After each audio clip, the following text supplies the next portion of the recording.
What would you do if a stranger showed up at your door with your face printed on a bounty poster? And what if the person standing beside you was the first soul who ever saw you and didn't ask for anything in return? She arrived in a ghost town with no name, no past, and no plan to keep living. But someone was watching, not to hurt her, not to control her, but to stay. When her past returned, demanding ownership, claiming blood rights, she stood her ground. Not with weapons, but with her voice. With a notebook full of everything they tried to erase. And in the silence after the storm, she realized something powerful. Sometimes survival isn't enough. Sometimes you have to choose to stay and build a life no one can take from you. Stay until the end, because the woman you're about to meet, she doesn't run anymore. Have you ever stepped off a train with nowhere to go and no one waiting for you and felt the world look the other way? The train hissed its final breath before groaning to a stop on the rusted tracks of Ridge, a forgotten mountain town where even the wind seemed to whisper secrets no one dared repeat. Doors opened. Passengers hurried out, reunited with family lovers' lives. Everyone had somewhere. Everyone, except her. She stayed seated until the old conductor tapped her shoulder gently. "End of the line, miss," he said, his voice, low eyes, kind but tired. She nodded once and stepped down, clutching a frayed cloth bag stitched with a faded patch shaped like a wildflower. The bag sagged as if holding not just belongings, but years of pain, too heavy for her thin frame, too delicate for the world she was about to face. Her coat was threadbare, her skirt unraveling at the hem, and a faint scar peeked from under her tangled hair near her left temple. She had no name, at least not one she used anymore. Ridge didn't notice her arrival. It didn't ask her why she came. It didn't care. She wandered aimlessly toward the town's central square. A crooked sign over the sheriff's office read, "Law and Order," though it tilted like justice itself had gotten tired. Sheriff Grant Morrison, a thick man with a sweat-stained hat and a shotgun leaning beside him, stared at her from behind his desk. "Name," he said flatly. She clutched her bag to her chest. "I don't have one. Everyone's got a name. Not when no one wants to remember it." He stared at her a moment longer, trying to decide if she was a threat, a burden, or just another ghost. Then he shrugged. "Try the inn, Main Street. Don't sleep in the square. Coyotes don't all walk on four legs." She tried. One by one, doors closed in her face. The innkeeper, a woman with penciled eyebrows and judgment in her eyes, shook her head. "No rooms for women traveling alone." "I'll pay by the night," she whispered, offering crumpled bills. "It's not about money," the woman snapped and slammed the door. At the saloon, the laughter of drunk men roared like thunder. She didn't even get the chance to speak before the barkeep waved her off. "We don't need trouble." By dusk, she found a bench near the abandoned train depot. She sat trembling from the cold, invisible to the people who passed by. No one offered bread, or water, or even a glance. As the stars bled across the sky, she slipped behind the station into an unlocked tool shed. It smelled of rust and earth. She curled into the corner, her bag beneath her head, her silence wrapped like armor around her. Midnight came with whispers, boys' voices, drunken laughter. "She's here, right? The girl with no name. She probably ran from something, or someone. She's dangerous." Footsteps approached the shed. One creaked, the door open. Inside, her fingers reached for a small rusted knife, useless but comforting. Her heart beat like a hunted animal. She was ready to fight, or disappear, then leave her.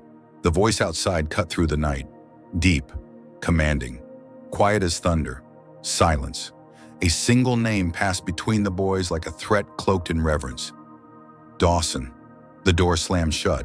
Footsteps scattered. She exhaled. Only then did she realize she'd stopped breathing. Moments later, a shadow passed in front of the shed. A tall man, broad shoulders, wide-brimmed hat. He didn't look in, didn't speak, but before disappearing into the mist, he paused. When she finally dared to move, she saw it. A blanket lay gently over her legs. She hadn't seen him place it. At dawn, the shed smelled of dew and dust. Outside, a tin mug of coffee sat near the door, still warm. Ridge was waking up slowly, painfully, as if it too had trouble letting go of sleep. Hope, if that really was her name anymore, walked the streets again, knocking on doors, asking for work. "No ID, no pass," the grocer scoffed. No thanks. The bakery shut its door before she spoke. The saloon still had its sign, men-only staff. Her stomach growled with nothing left to muffle it. She returned to the shed. But now, a padlock barred the door. She sat behind the blacksmith shop, hiding from the world and herself. Cold seeped through her bones. That's when he came again. Caleb Dawson, tall, silent. A faded scar ran across his eyebrow, disappearing beneath the brim of his dusty hat. His boots were scuffed but polished. His belt bore an old silver buckle. His fists bore stories of fights long past. He didn't speak, just kneeled, placed a piece of bread wrapped in cloth at her side like a gift on a grave. She couldn't stop herself. Why he looked at her really looked. "This isn't charity," he said simply. "It's respect," and walked away. That night the storm came, angry and loud, full of wind and broken skies. She huddled beneath a crumbling awning, soaked, shaking. Then a horse stopped in front of her. "Caleb, come on," to where she whispered, lips blue from cold. "Where you don't have to hide to sleep?" She climbed on behind him, no questions, no words, just the sound of hooves cutting through rain and a man who offered shelter without demand. Thanks for watching. Sorry for the interruption, but we hope you will help us improve our content in the future. If you were Hope, would you have trusted Caleb? Why or why not? What do you think her past is hiding? Do you believe that silence can be more powerful than words? If you could erase your name and start again, what name would you choose? Comment 100 below if this story touched you, and tell us, where are you watching from? Don't forget to share this video with someone who needs to hear a story of survival and second chances. The fire inside Caleb's cabin didn't crackle with joy. It hummed like a lullaby sung to broken souls. Hope stood just inside the door, soaked to the bone, watching her breath swirl in the heat. Caleb said nothing. He simply pointed to the narrow cot beside the fireplace. "It's yours tonight." She hesitated. Every place she'd laid her head before came with a price. But this time there were no conditions, no eyes full of hunger, just a man who didn't look at her like something to be fixed or owned. "You don't owe me anything," Caleb added, removing his soaked coat, shaking out the water. "No," her voice cracked. "But I'm not yours to pity either." He looked at her, then really looked. "You're not alone. That's all." He disappeared through a side door, leaving her to dry her hair by the fire hands, trembling not from cold, but from something stranger, the sensation of being safe. That night, for the first time in years, she didn't fall asleep curled in defense. She lay on her side, blanket up to her chin, staring at the soft flicker of flames until her eyelids surrendered. And just before sleep pulled her under, she whispered a name, her name, the one she hadn't said in so long it tasted foreign, not in fear, but like she was bearing it, for good. The next morning, sunlight filtered through thin curtains. She woke up slower, her body no longer braced for attack. The silence in the house wasn't empty, it was warm, protective. Caleb was gone.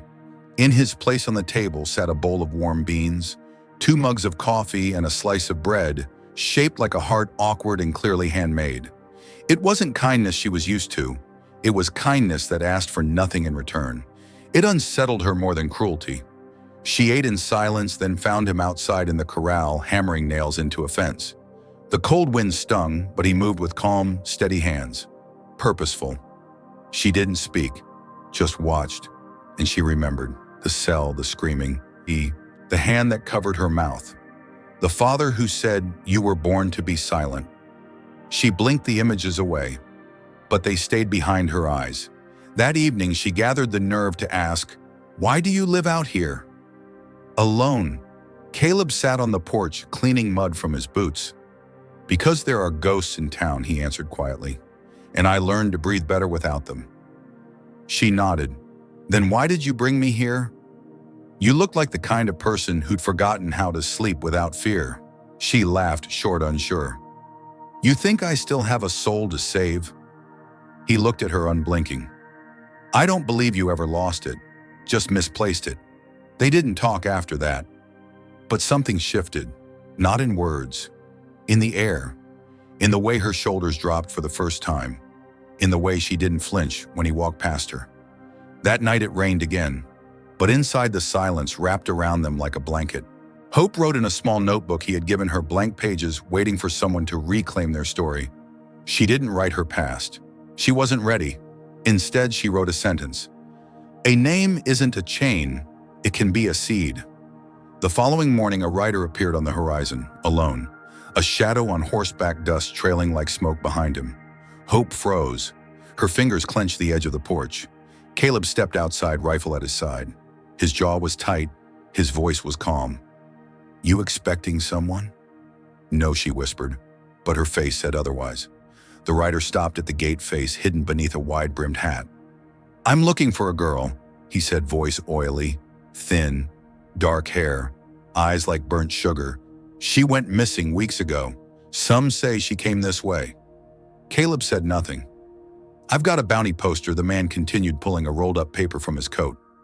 Word is she ran from a powerful man, her father. Wants her back real bad. He unrolled the paper and turned it. Hope's heart fell, her face drawn in smudged ink. The hair messier, the eyes emptier, but it was her. Caleb didn't blink. He spat on the ground. No one here but ghosts. And they don't talk to strangers? The man's mouth twisted. He left the paper behind and turned his horse. Hope didn't move until the sound of hooves vanished into the hills. Then she picked up the paper with trembling hands. That night she asked Caleb, what will you do if they come back? He stared into the fire. Whatever I have to. I don't want you hurt for me. They can't hurt me in ways life hasn't already tried. She went to bed early, but she didn't sleep. Instead, she wrote a letter. Not to her father, not to the law, to Caleb. She left it on the table folded neatly. One sentence burned onto the page. If they take me tomorrow, know this, it wasn't your cabin that saved me. It was your silence, your shadow, your staying. She didn't know if he read it, but that night he slept beside her chair, his hand resting on the edge of her blanket. Not touching her, just close enough to let her know she wouldn't face the morning alone. Thanks for watching. Sorry for the interruption, but we hope you will help us improve our content in the future. If someone gave you a second chance at life, but without asking anything in return, would you take it or run again? Tell us in the comments, what would you do if your past showed up at your door with a bounty on your name? Comment 200 if this story gripped your heart, and tell us, what country are you watching from today? Don't forget to share this story with someone who believes in second chances. The sun rose with no warning. Hope stood at the window, her breath fogging the glass as she watched the trees sway in the wind. Caleb was already outside, tightening the hinges on the barn door, as if preparing for a storm. But it wasn't weather they were bracing for, it was them. By midday, the sheriff returned, this time without a smile. He didn't knock. He just stood at the gate, hat and hand eyes down. They're coming, he said. Your father isn't asking anymore. He's demanding. Hope didn't flinch. Let him. He brought papers, lawyers, and muscle. Caleb stepped between them. She's not property. The sheriff didn't argue. He just tipped his hat, muttered, I had to warn you, and left. That night, Caleb stacked wood near the door. Hope gathered candles. Neither said much. But when she looked at him, really looked, she didn't see fear. She saw readiness. I won't run, she said softly. I know, Caleb answered. They ate in silence, a stew of lentils and carrots. Warm, steady, like a promise. Then hooves, distant, deliberate. Hope's body tensed, but her voice stayed calm. Are we ready as two people can be when the law forgets who it's supposed to protect? They stepped onto the porch together. 4 men arrived, 2 on horseback, 2 on foot. All wore black coats. Behind them stood a man Hope hadn't seen in years but could never forget. Harold Waverly, her father. His silver hair had thinned, but his voice hadn't aged a day. Enough of this, he barked. You've made your point. Now come home. Hope didn't move.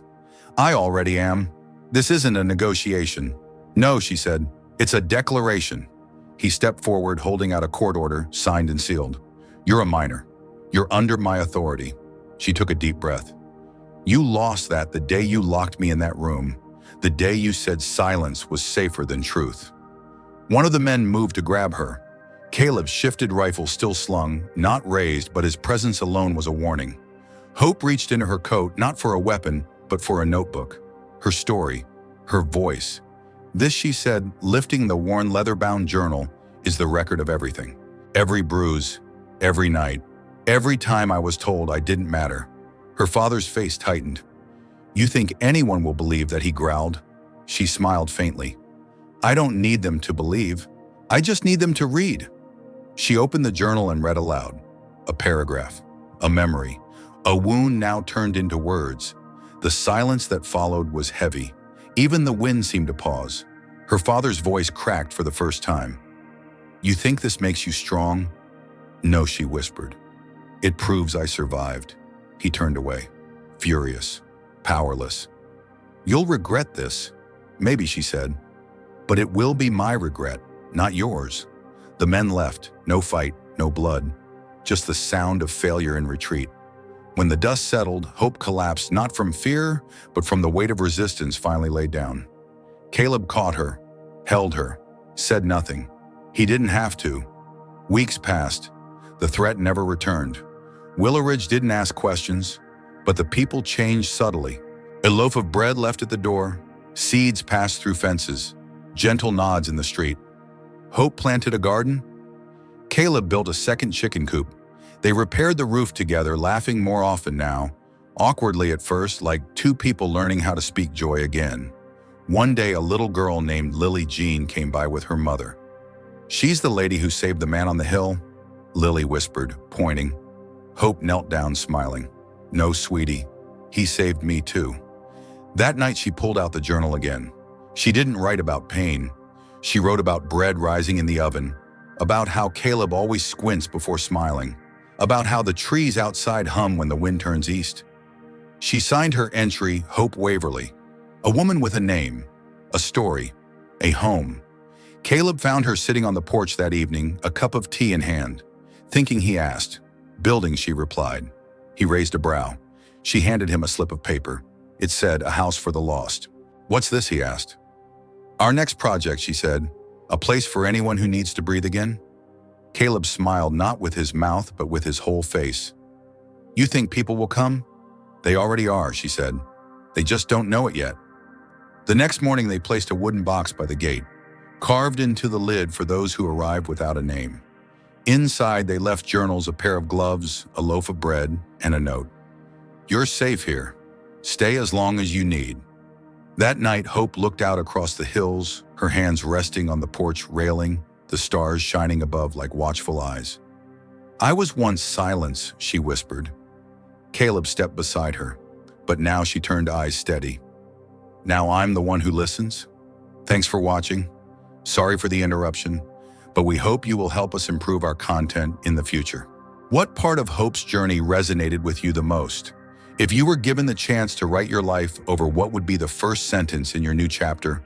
If this story touched you, comment 100 below. Tell us, what country are you watching from? And please share this video. You never know who might be waiting to feel seen, safe, and named.